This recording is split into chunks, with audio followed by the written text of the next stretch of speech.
So the last thing we're going to do here is we're going to handle the situations where it is below 50. Okay, so the last word that we're going to learn here is the else word.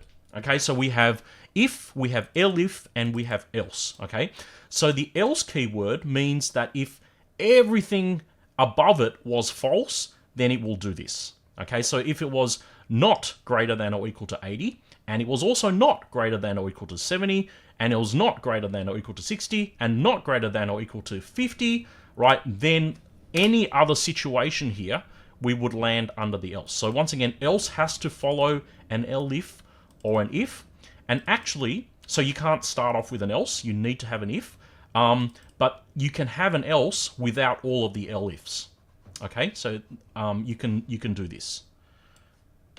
Okay, and that would also work. This just means that it's either greater than or equal to 80, or anything below 80 would fall under here. Okay, so I'm just going to undo all of that so we get all of our other letter grades there. So else, press enter once again, you get the indentation, and then we're just going to display here, unfortunately, you did not pass. Okay, please see me at lunchtime. Okay, so I'll just drag this out so we get some more space there.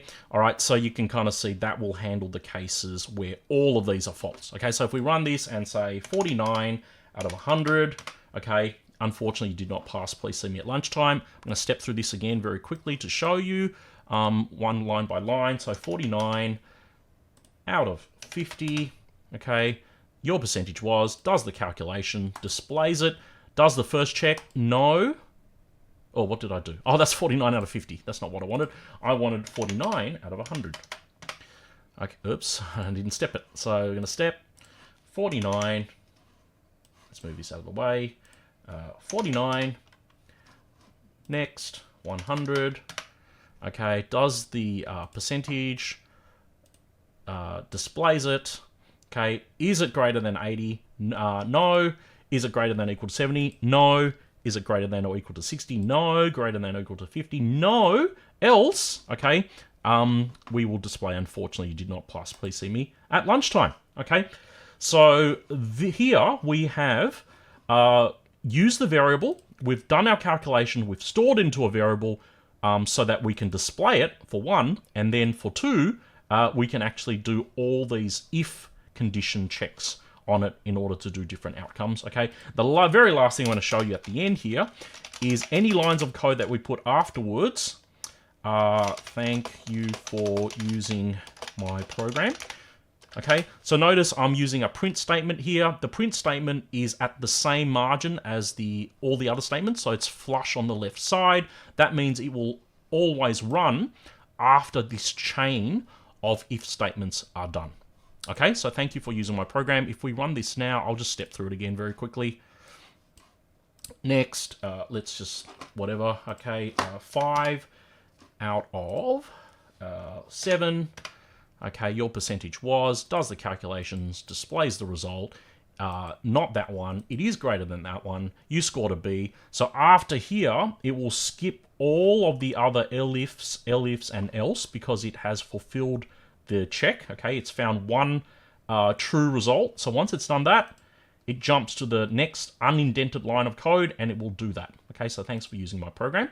Okay, and you can see that also works whatever choice it falls under. Okay, so if we got 1 out of 100, 1 out of 1,000, okay, your percentage was very low.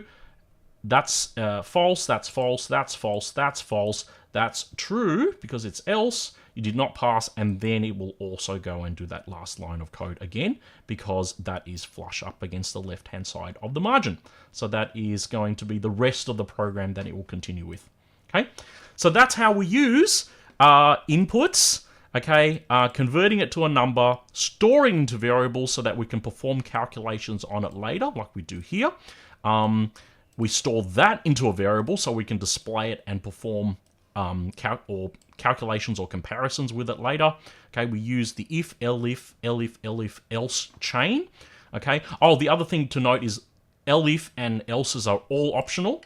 Okay, so that will work as well. This will only display if you're greater than or equal to 80. If not, it won't display anything other than thank you for using my program.